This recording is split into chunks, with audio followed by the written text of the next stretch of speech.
देवी माँ बोलो जगते भी माँ।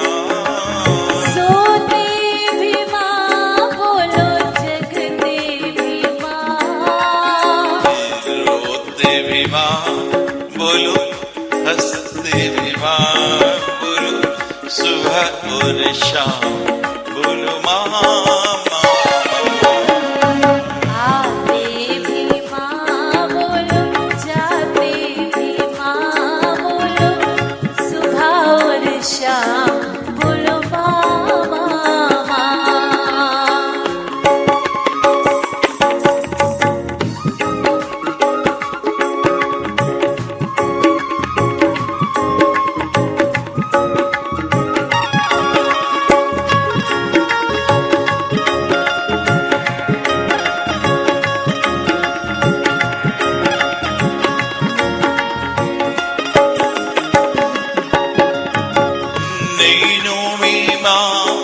मेरे हृदय में माँ, नैनों में माँ, मेरे हृदय में माँ, होठों पे माँ, जीवा में माँ, बोलो सुबह और शाम बोलो माँ।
शंकरं शंकराचार्यं केशवं बादरायणं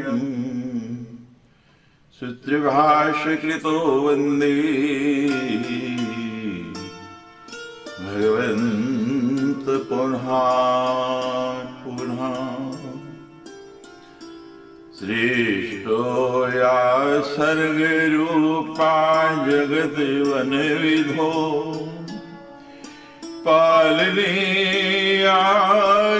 पालनीयाचरोन्द्री संहारे चापि यस्य जगदमिदमखिलं क्रीडन्या पराख्या पश्यन्ति मध्यमाथो तदनु भगवती वेखरी वर्णरूपा स्वास्मद्वचं प्रसन्ना विधिहरिगिरीश आराधिता अलंकरोतु।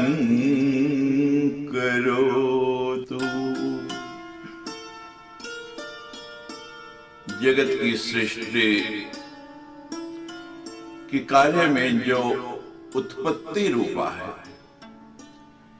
रक्षा कार्य में पालन शक्ति रूपा है और संहार कार्य में जो रुद्र रूपा है, संपूर्ण विश्व प्रपंच जिनके लिए क्रीड़ा स्वरूप है। फुटबॉल और क्रिकेट के मैदान बहुत बड़े होते हैं, लेकिन विश्व का कोई भी क्रिकेट का मैदान इतना बड़ा नहीं है जितना मेरी भगवती मां परम मां आदिशक्ति जगदम्बा का क्रीड़ा स्थल है। ये पूरे का पूरा ब्रह्मांड, ये अखिल ब्रह्मांड उनके क्रीड़ा स्थल है। जैसे छोटे छोटे बच्चे रेत के घर बनाते हैं, उनसे दिन भर खेलते हैं, और जब मन भर जाता है उसको तोड़ के स्वयं भरता है। इसी तरह ये आदि शक्ति इस संसार की, इस ब्रह्मांड की रचना करती है और कौतुकवश उससे खेलती रहती है।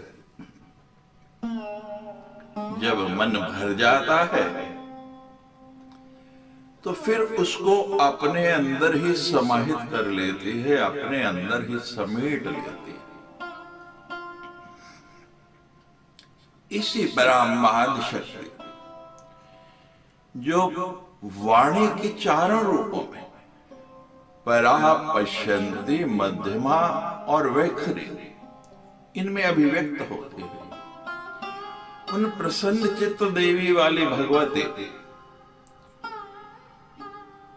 ब्रह्मा, विष्णु और महेश जिनकी निरंतर सतत आराधना करते रहते हैं, उनसे दोनों हाथ जोड़ के करबद्ध निवेदन है, यही मां आप स्वयं आकर हमारे वाणी के ऊपर विराजमान हो जाए।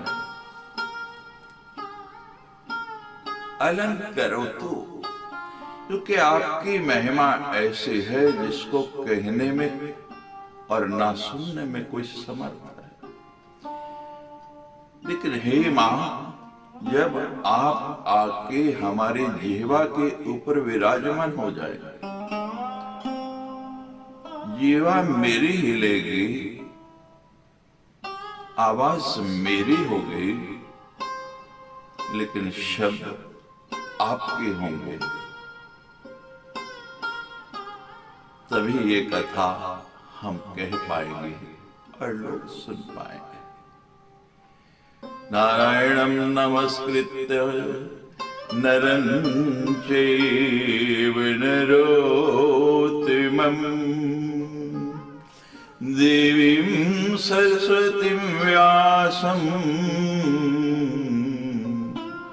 ततो जयमुदीरयेत्।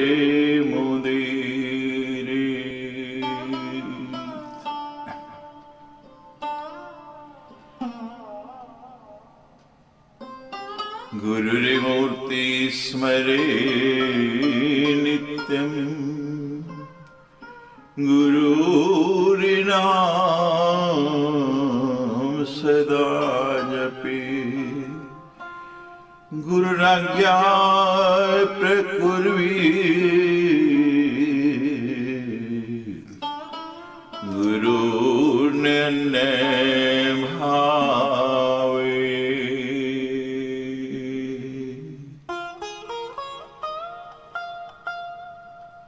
सब ऋषि इकट्ठे होकर के सूत जी के पास गए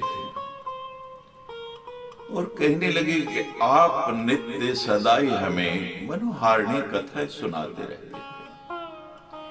आपसे हमने अनेक पुण्यदायिनी कथाएं सुनी हैं, लेकिन हे सूत जी, इस बार हमारी इच्छा है सर्वपापहरं पुण्यम विष्णु चरितम अद्भुतम अवतार कथा पेतम अस्म्याभिभक्ति श्रुतम। हे सूत जी, इस बार हम आपसे भगवान विष्णु के सर्व पाप विनाशक परम पवित्र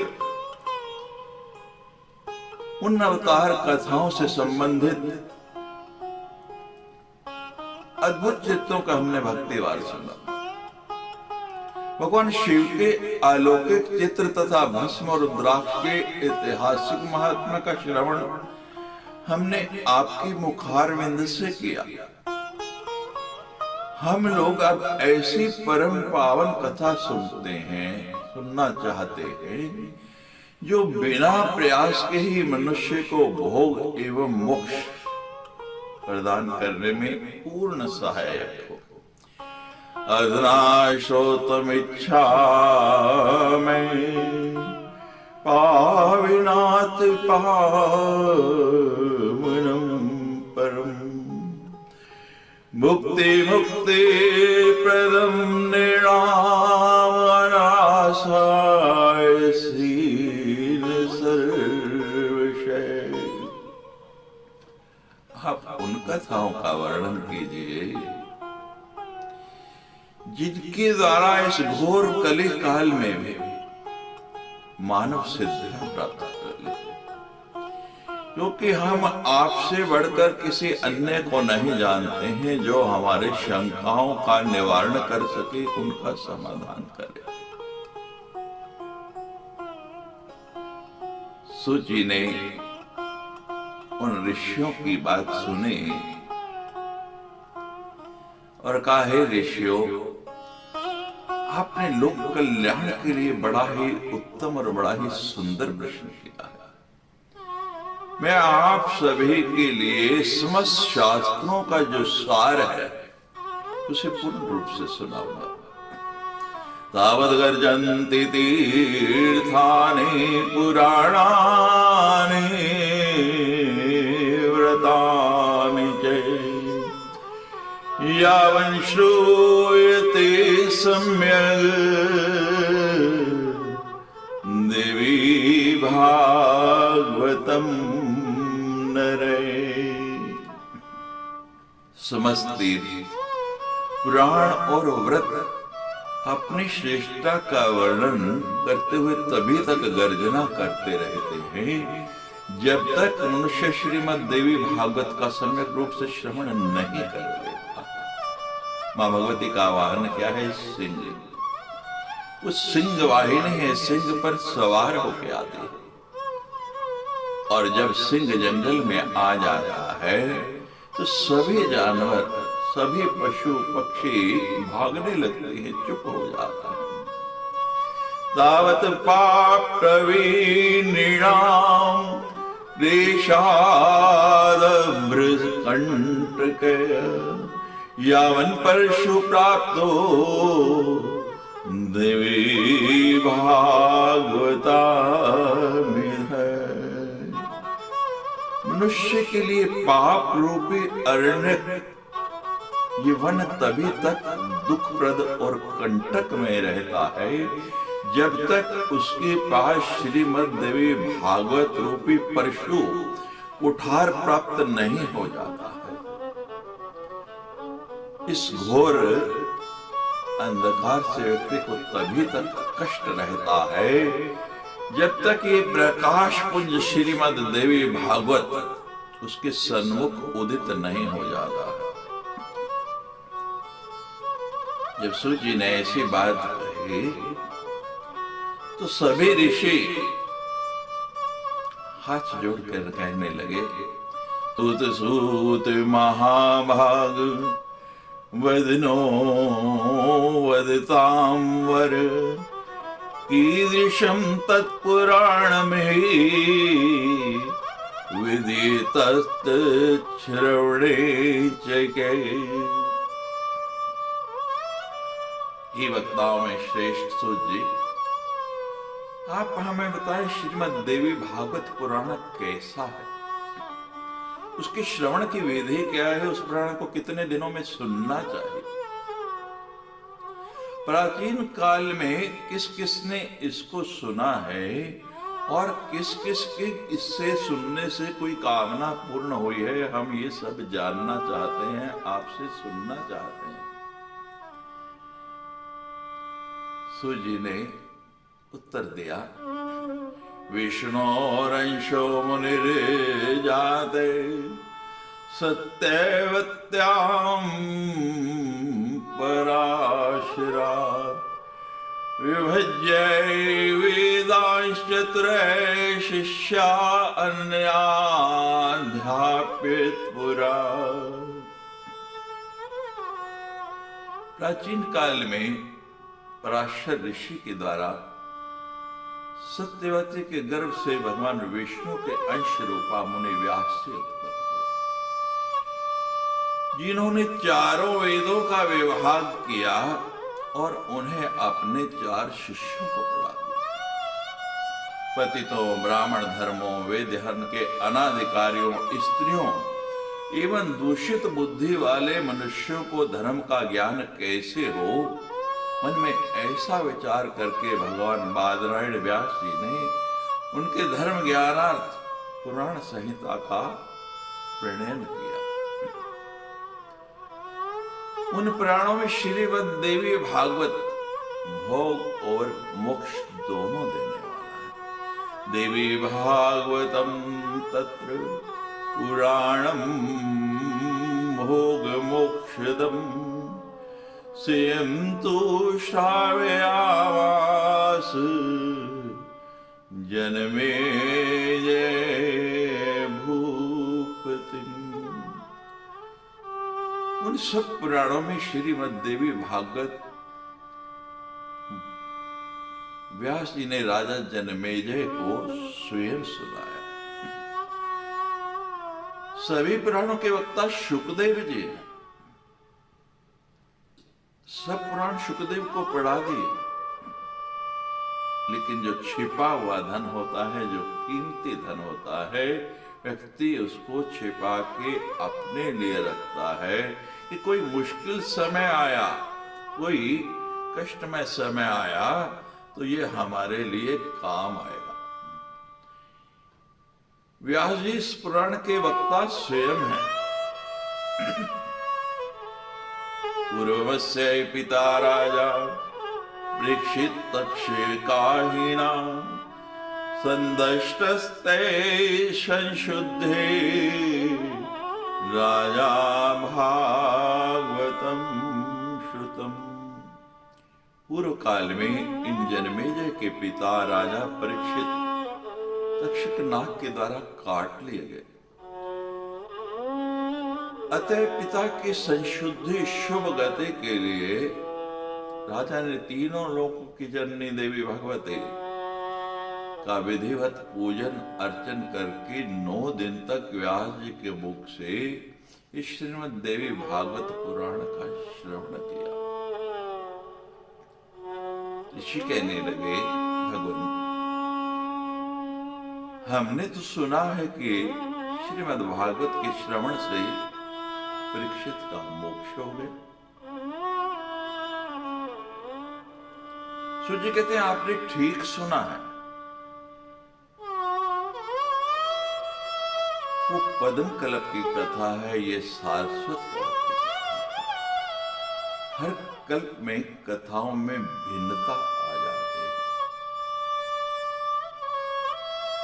नारद जी एक बार भ्रमण करते करते राजा जनमेजय के यहां पहुंचे और कहने लगे,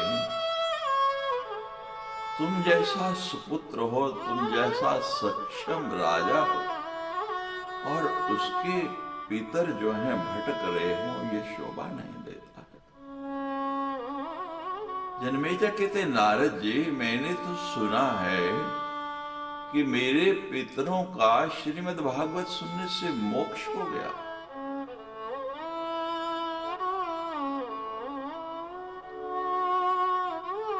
नारद जी कहते हैं,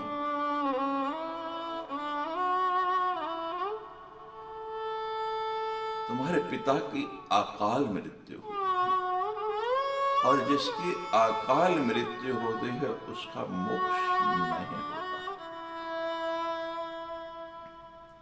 जनमेजय कहते ये अकाल मृत्यु क्या होती है?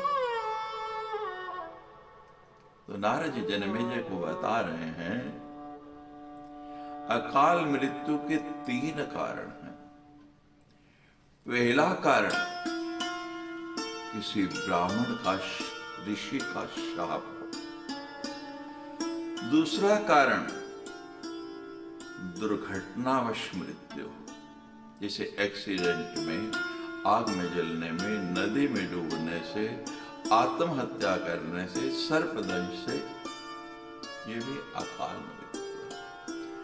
और तीसरा कारण बताया, आप सभी जानते हैं कि अंतिम समय में जिस व्यक्ति का, जिस जीव का अंतिम समय आ गया, उसको उसकी शैया से उतार के भूमि पर लेटा दिया जाता है।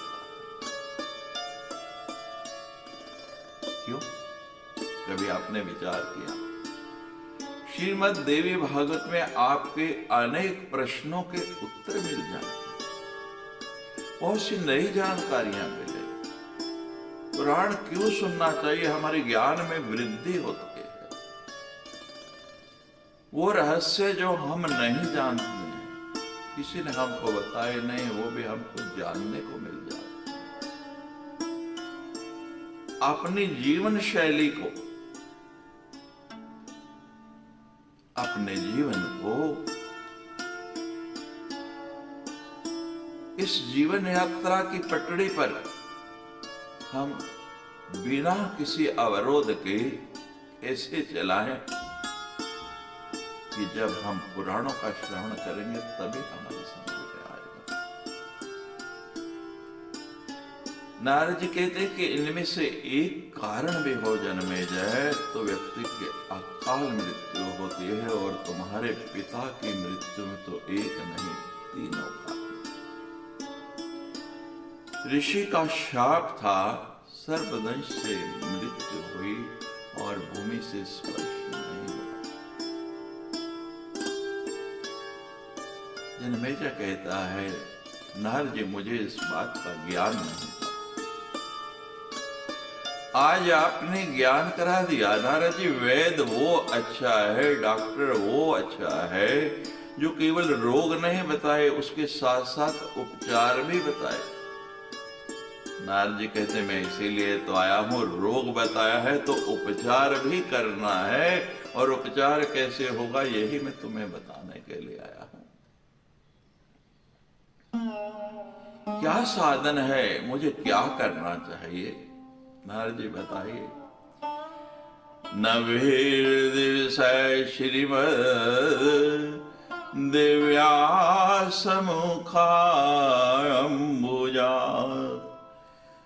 त्रैलोक्यमातरं देवीं पूजित्वा विधानते। अपने पिता की संशुद्धि के लिए हे राजन, तीनों लोगों की जननी देवी भगवती का विधिवत पूजन अर्चन करके 9 दिनों तक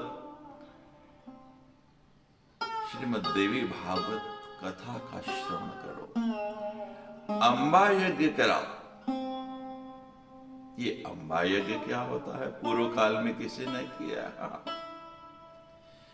सर्वप्रथम भगवान विष्णु ने इस यज्ञ को किया।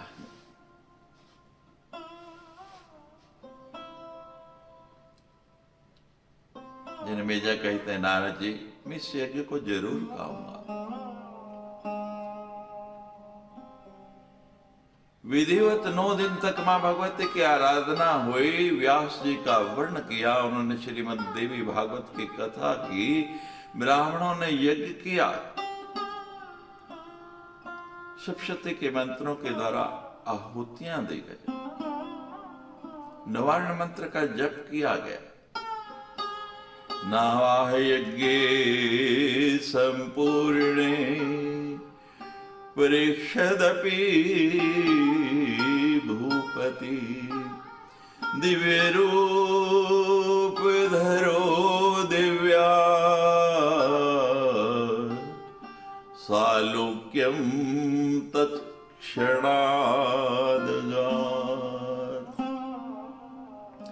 और जैसे ही यज्ञ पूर्ण हुआ, राजा जनमेजय ने अपने पिता की दिव्य गति देखकर महर्षि वेद व्यास की विधिवत पूजा करके परम प्रसन्न। सभी 18 पुराणों में ये श्रीमद् देवी भागवत पुराण सर्वश्रेष्ठ है, और ये चारों पुरुषार्थ अष्टादश पुराणानां मध्ये सर्वोत्तमं परम देवी भागवतं नामं धर्म कामार्थ मोक्षदम्। धर्म, अर्थ, काम और मोक्ष को प्रदान करने वाला है।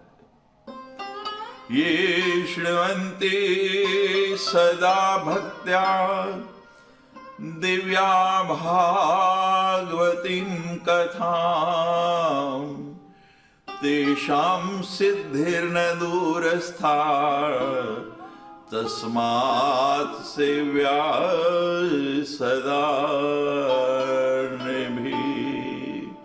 जो लोग सदा भक्ति पूर्वक श्रद्धा पूर्वक श्रीमद् देवी भागवत की कथा सुनते हैं उनको सिद्धि प्राप्त होने में रंच मात्र भी विलंब नहीं लगता है।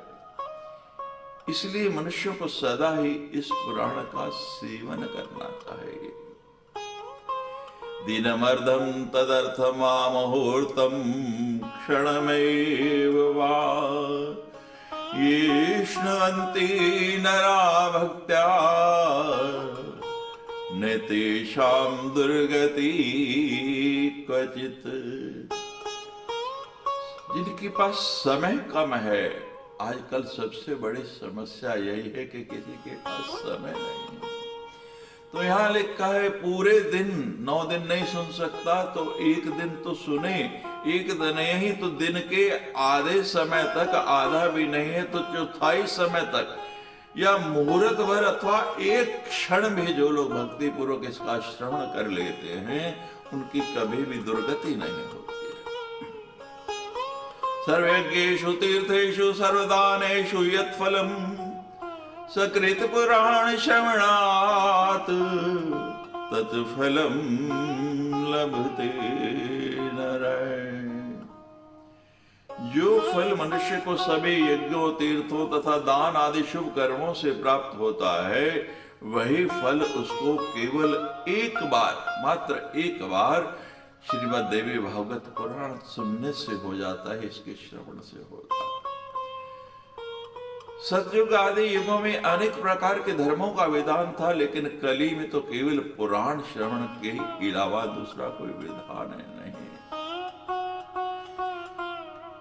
कली युग में सदाचार से रहित तथा अल्प आयु वाले मनुष्यों के कल्याण के लिए महर्षि वेदव्यास जी ने इस अमृत रस में श्रीमद् देवी भागवत नामक पुराण की रचना की है। सुधाम पिबनेक एव नरै स्याद अजरामरै दिव्या कथामृतम कुर्यात् कुलमेव अजरामरम्। अमृत के पान से, अमृत के पीने से तो केवल एक ही मनुष्य अजर अमर होता है जो उसको पिएगा, किंतु मां भगवती का ये कथा रूपी अमृत एक व्यक्ति को नहीं, उसके पूरे के पूरे कुल को अजर अमर कर देता है। मासा नाम नेमो नात्र दिना नाम नेमो पिनय सदा शिव्यम देवी भागवतम नरै। महीनों का, दिनों का इस कथा को सुनने में कोई भी नियम है। यह लिखा है कि मानवों द्वारा सदा सेव्यम,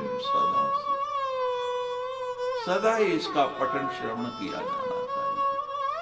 और कोई विशेष प्रयोजन हो, अश्विने मधुमासे व तपमासे शुचो तथा चतुर्षु नवरात्रेषु विशेषात् फलदायकम्। कोई विशेष प्रयोजन है तो लिखा है चारों नवरात्रि में। आप लोग केवल 2 नवरात्रि जानते हो, 2 प्रत्यक्ष नवरात्रि है, प्रकट नवरात्रि है और 2 गुप्त नवरात्रि है।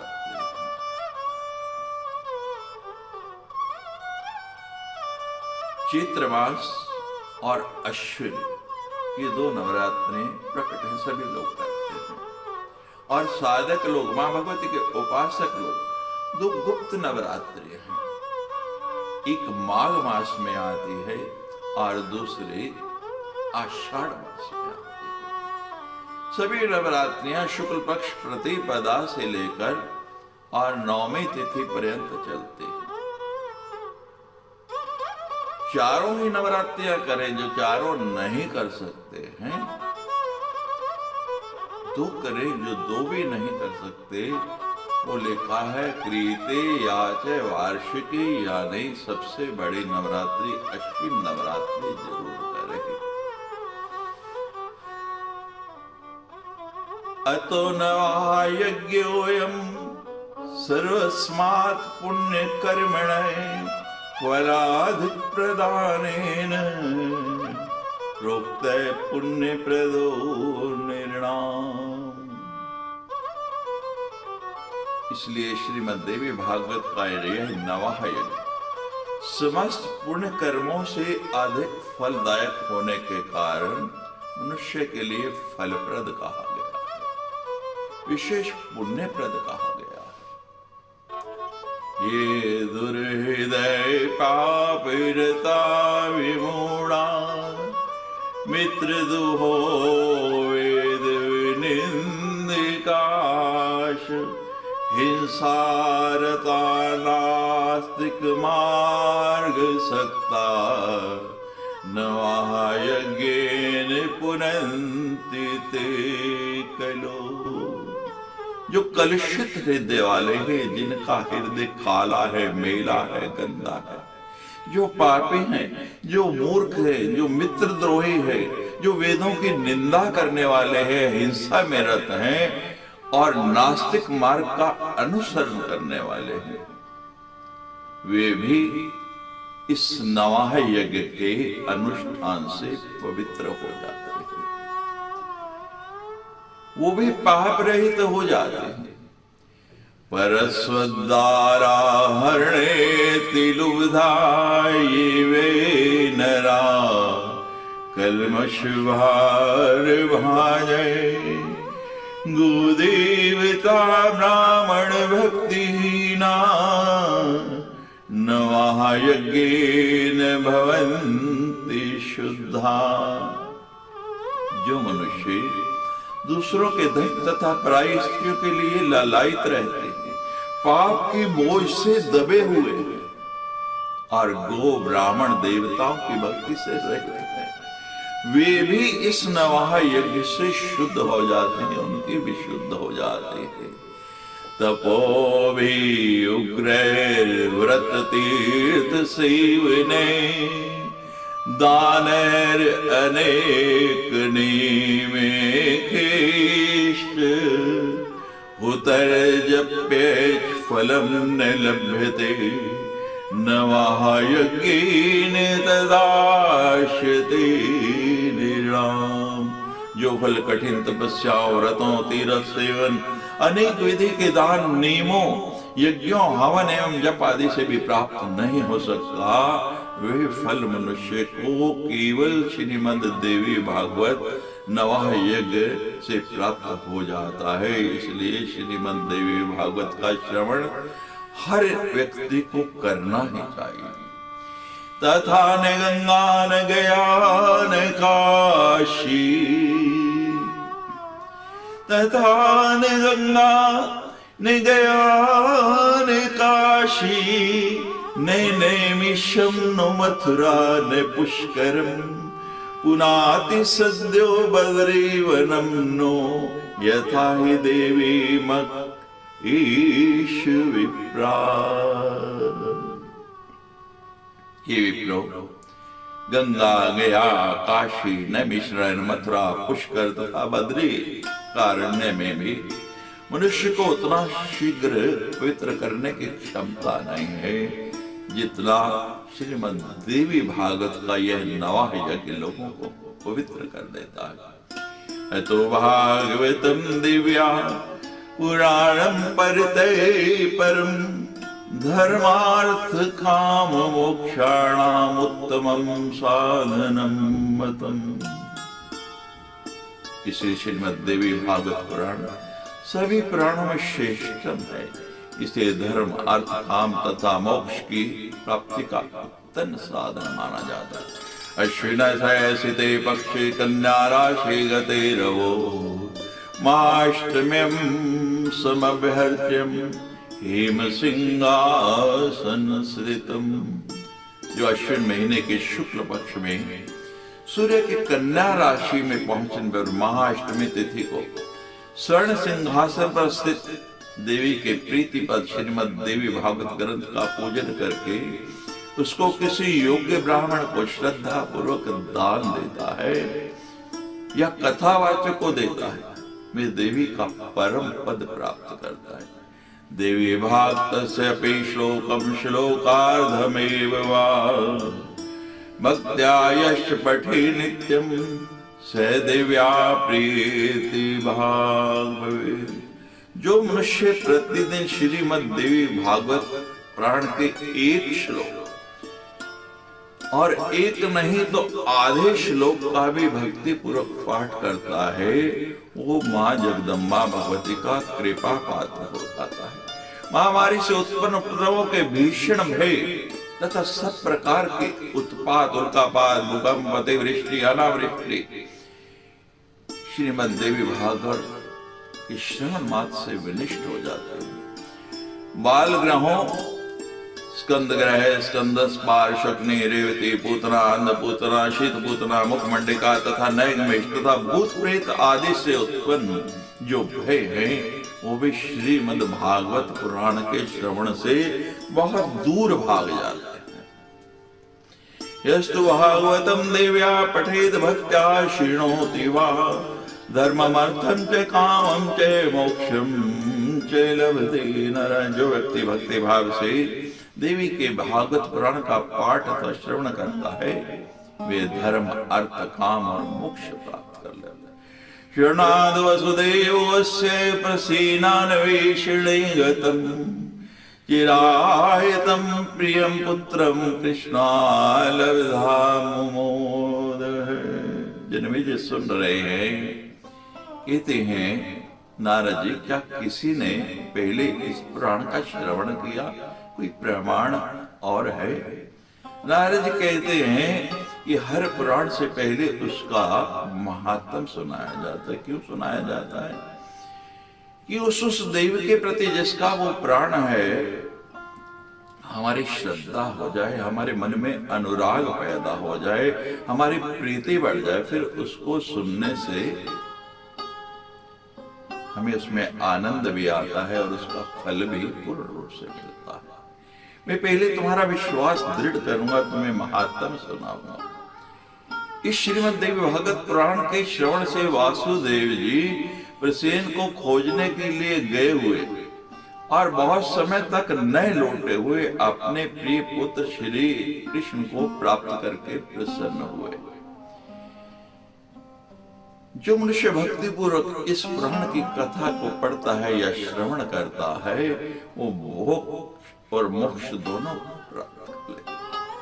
अपुत्रो लभते पुत्रम दरिद्रो धनवान भवेत् रोगी रोगात् प्रमुच्येत श्रुत्वा भागवतामृतम्। अमृत स्वरूप इस श्रीमद देवी भागवत के श्रवण से पुत्रहीन मनुष्य पुत्रवान हो जाता है, दरिद्र व्यक्ति धन से संपन्न हो जाता है तथा रोगग्रस्त मनुष्य रोगों से मुक्त हो जाता है। बंध्यावा काक बंध्यावा मृत्वस्य चैयांगना देवी भागवतम श्रुत्वा लभते पुत्रम चिरायुषम। बंध्या स्त्री, एक संतान वाली स्त्री, या वह स्त्री जिसकी संतान पैदा होने से पहले या पैदा होकर मर जाती है, वे भी श्रीमद देवी भागवत पुराण सुनकर दीर्घ आयु वाला पुत्र प्राप्त करती। पूजितम यद गृहे नित्यम श्री भागवत पुस्तकम तद गृहं तीर्थभूतम ही वस्ताम पापनाशिकम।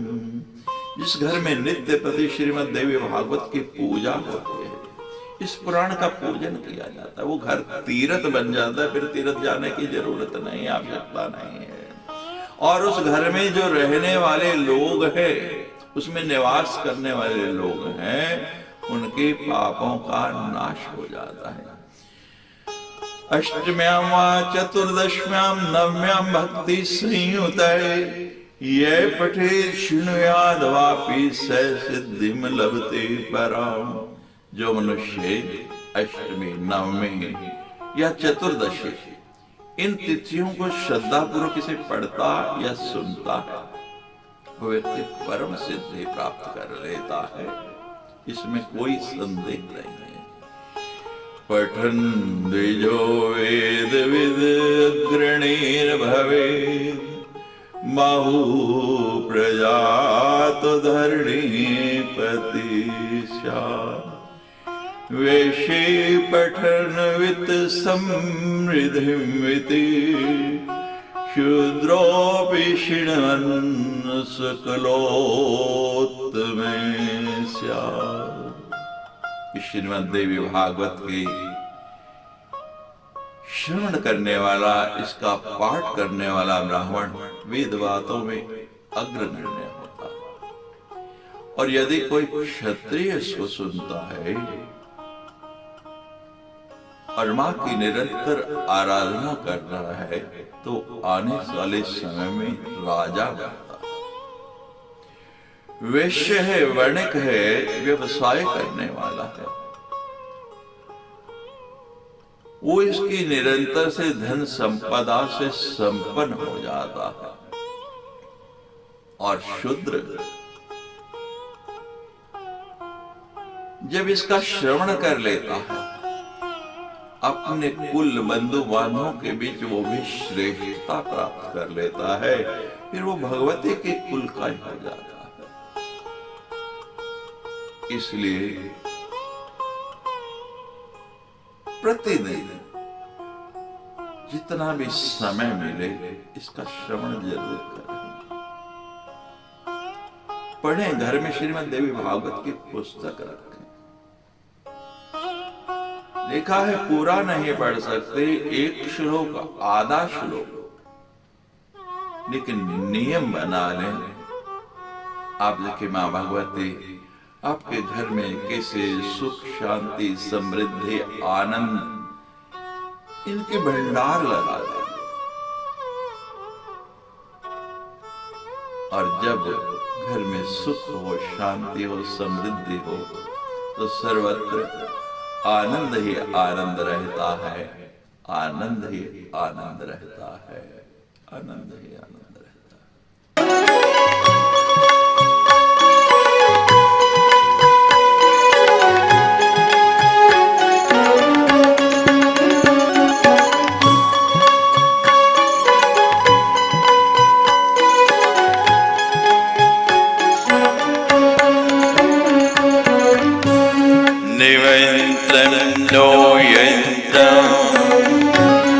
तदपि जिन जाने स्तुतिमहो,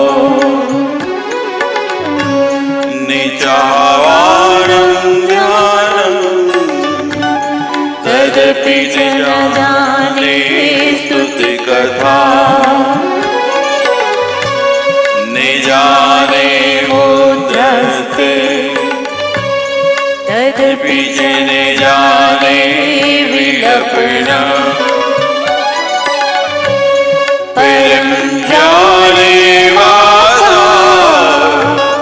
तदनुसरणं क्लेशहरणम्।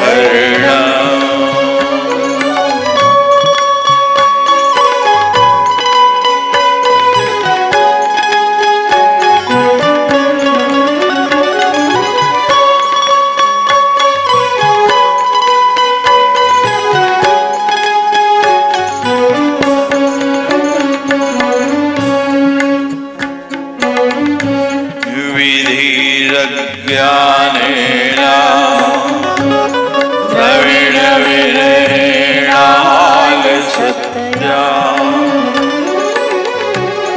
विधेया शक्यता तव चरणयोर्ये चतुर्भो,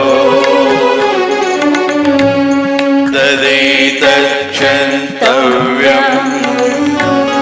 जननि सकिलोदारण शिवे,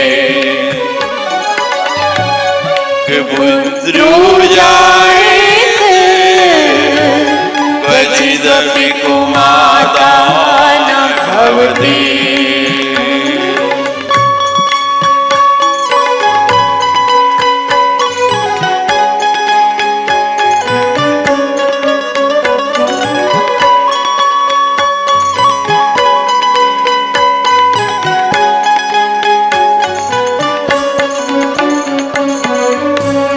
पृथिव्यां पुत्रस्ते जननी बहवे सन्ति सलिला विरन्ति मध्ये विरलतरलोहं तव सुता मदीयोऽयं त्यागे समुचितमिदं नो तव शिवे पुत्रो जायते क्वचिदपि कुमातानं भवति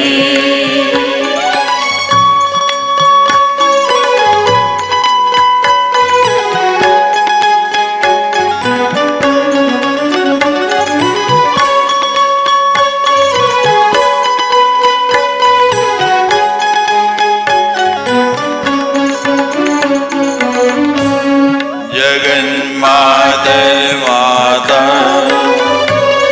तव चरण सेवा न रचिता निवादन्तं देवी द्रविणमपि भूयस्तव मया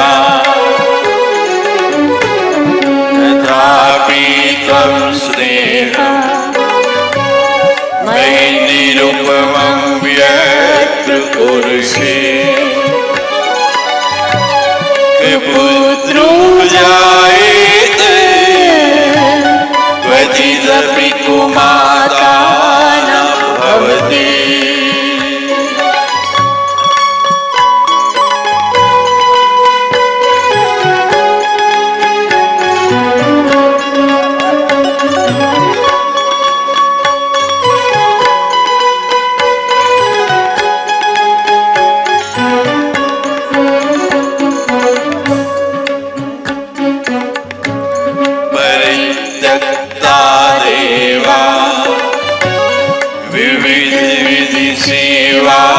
कुलतया मया पंचाशीते रधिकमपनीते तु वयसि इदानीं चिन्माता तव यदि कृपाणापि भविता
पशुपति नीवो देशो भजति जगदीशेक पदवी भवानी तत्पाणी ग्रहण परिपाटी फलमिदम्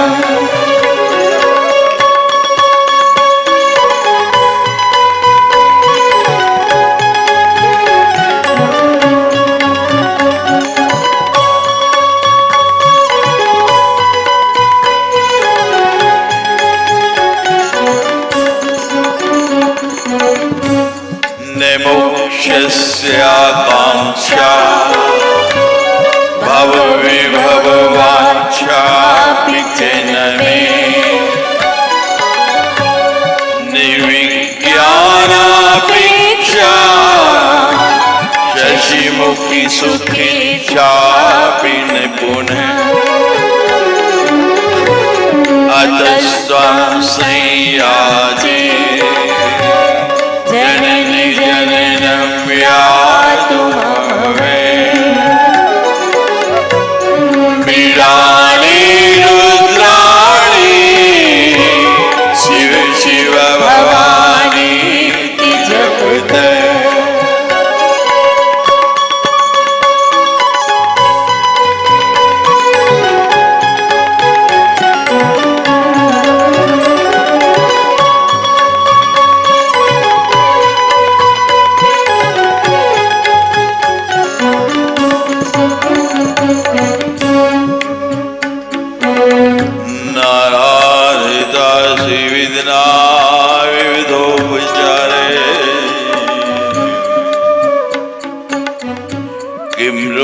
चिंतन परेण कृतं वचोभिः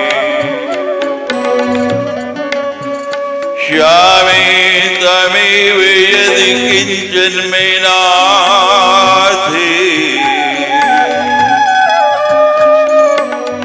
नस्य कृपामुचितमम्ब परं तमेव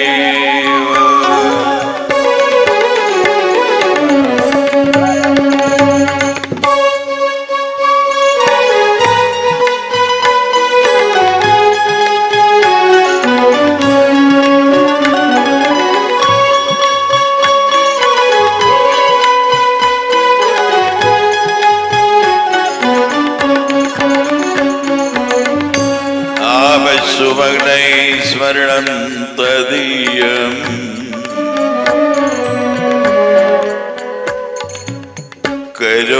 करोमि दुर्गे करुणार्णवेशे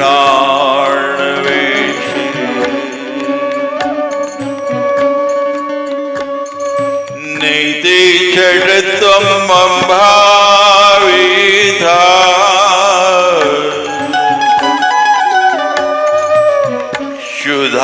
शुधात्रिशार्तां जननीं स्वरन्ति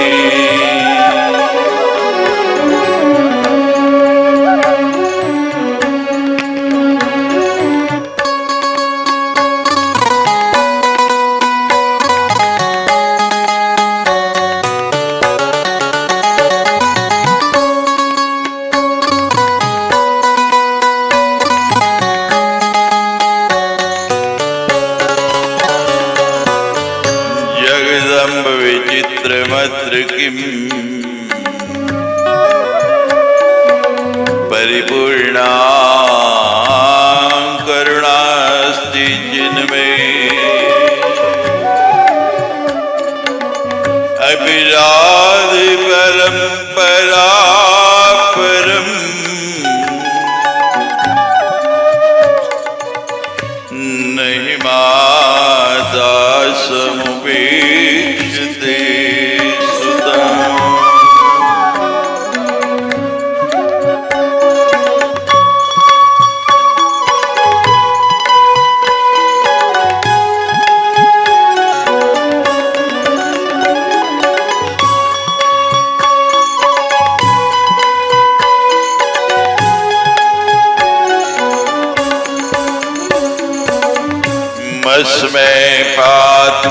नास्ति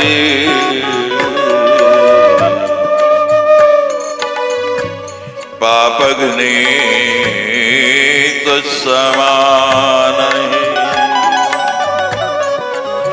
एवं ज्ञात्वा देवी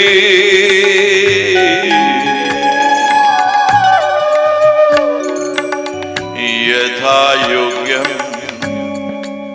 तथा कुरु यथा योग्यं तथा